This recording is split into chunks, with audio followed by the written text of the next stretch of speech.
Hello everyone. अभी मेरे YouTube पर एक सवाल आया था कि जो बैंक के जो एग्जाम होते हैं उन्होंने तो खैर एनबीई नेशनल बैंकिंग एग्जामिनेशन का बात किया था। क्या उसके लिए कोई डिसेबिलिटी सर्टिफिकेट वाले जो कैंडिडेट्स होते हैं जिनके पास बेंचमार्क डिसेबिलिटी होती है क्या वो लोग एलिजिबल होते हैं? तो मैंने थोड़ा सा नेट पे सर्च किया और मुझे institute of banking personal selection IBPS वाला जो एग्जाम है उसका मुझे नोटिफिकेशन दिखा 2026-27 का। तो इस वाला जो नोटिफिकेशन है इसमें क्लियरली मेंशन है कि कौन कौन से जो डिसेबिलिटी कैंडिडेट्स होंगे वो एलिजिबल होंगे। इसका उन्होंने एक बहुत ही डिटेल में डिस्क्रिप्शन दिया हुआ है, वही डिस्क्रिप्शन मैं आप लोगों के साथ में शेयर करूंगी और होपफुली ये डिस्क्रिप्शन देखकर आपको समझ में आ जाएगा कि कौन से डिसेबिलिटी वाले जो लोग होते हैं वो एलिजिबल होते हैं इस एग्जाम के लिए। और this is IBPS. IBPS is institute of banking personal selection. तो अगर आप इसका नोटिफिकेशन देखेंगे तो काफी 50 के ऊपर पन्ने का नोटिफिकेशन है।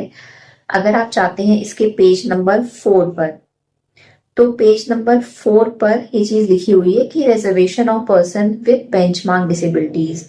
अब जो सेक्शन 34 है जिसमें कि हमारा आरपीडब्ल्यूडी एक्ट 2016 का आता है, तो कुछ कुछ जो डिसेबिलिटी वाले लोग होते हैं वो एलिजिबल हैं इसमें इस वाले एग्जाम में रिजर्वेशन के लिए। तो कौन कौन सी वो डिसेबिलिटी है? सबसे पहले is the VI category. VI is the visual impairment category.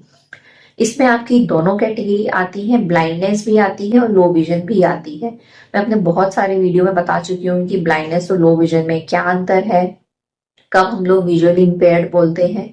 तो जिन लोगों के पास में 40% की बेंचमार्क डिसेबिलिटी होती है वो इसके लिए एलिजिबल होते हैं। Second is the hearing impaired category. अब hearing impaired category is the HI category. इसमें भी दो चीजें आती हैं। फर्स्ट इज डेफनेस, मतलब जो पूरा बहरा है। Second is hard of hearing. Hard of hearing का मतलब है जिसे ऊंचा सुनाई देता है। डेफनेस का मतलब ये होता है कि अगर दोनों कानों में आपको 70 dB का हेयरिंग लॉस है तो आप डेफ होते हैं, मतलब आप बहरे होते हैं।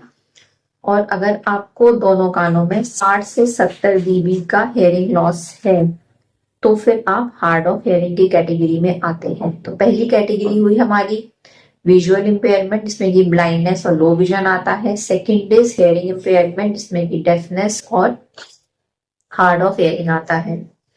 थर्ड आती है हमारी ऑर्थोपेडिकली चैलेंज या फिर लोकोमोटर डिसेबिलिटी, मतलब कि जो OC is orthopedically challenge, locomotor disability is LD.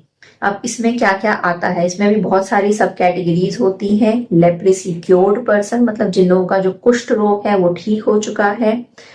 या फिर second is the cerebral palsy, वो बच्चे जो पैदा होते साथ में रोते नहीं है, उनके दिमाग पर असर पड़ता है, दैट इज सेरिब्रल पैल्सी।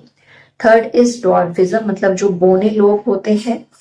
अच्छा, बोना की जब हम लोग तब बोलते हैं जब एक अडल्ट की हाइट 4 फीट 10 इंच से कम की होती है, दैट इज बोना, that is dwarf. Fourth is muscular dystrophy and fifth is acid attack victims. ये पांचों हमारी लोकोमोटर डिसेबिलिटी वाली कैटेगरी में आते हैं। फोर्थ इज हमारा इंटेलेक्चुअल डिसेबिलिटी, मतलब कि जो आईडी कैटेगरी है। इसमें भी फर्दर 3 सब कैटेगरीज आती हैं, autism spectrum disorder, specific learning disability and mental illness. ये तीनों चीजें हमारी इंटेलेक्चुअल डिसेबिलिटी की कैटेगरी में आती हैं। फिफ्थ इज हमारा मल्टीपल डिसेबिलिटीज। मल्टीपल डिसेबिलिटीज मतलब ये होता है कि आपको एक से ज्यादा डिसेबिलिटी है, और ये जो एक से ज्यादा डिसेबिलिटी होती है, ये जो भी मैंने 4 कैटेगरी बताई है इसी में से होनी चाहिए। और आपकी जो इंडिविजुअल डिसेबिलिटी है अगर वो 25% से ज्यादा की होती है तब आप मल्टीपल डिसेबिलिटी की कैटेगरी में आते हैं। तो सिर्फ इतने कैटेगरी होती है जो कि एलिजिबल होती है हमारे बैंकिंग के एग्जाम के लिए। इसके अलावा 21 डिसेबिलिटी है। एलिजिबल से मेरा मतलब है रिजर्वेशन के लिए एलिजिबल होती है। इसके अलावा आरपीडब्ल्यूडी में तो हमारी 21 डिसेबिलिटी होती है, लेकिन आईबीपीएस के एग्जाम में या बैंकिंग के एग्जाम में रिजर्वेशन सिर्फ इन्हीं डिसेबिलिटी को मिलता है। इसके अलावा अगर आपके पास कोई भी और डिसेबिलिटी होल्डर है तो आपको रिजर्वेशन नहीं मिलेगा। तो उम्मीद है मेरी जानकारी आपको पसंद आई होगी, और बैंकिंग के एग्जाम के लिए डिसेबिलिटी में क्या क्या रिजर्वेशन मिलता है कि आपको कुछ जानकारी मिली होगी। आंख की बीमारी के संबंध में या डिसेबिलिटी के संबंध में अगर आप कोई और जानकारी चाहते हैं तो आप मुझे नीचे कमेंट सेक्शन में मैसेज कर सकते हैं या फिर आप मुझे मेरी मेल आईडी पर कांटेक्ट भी कर सकते हैं।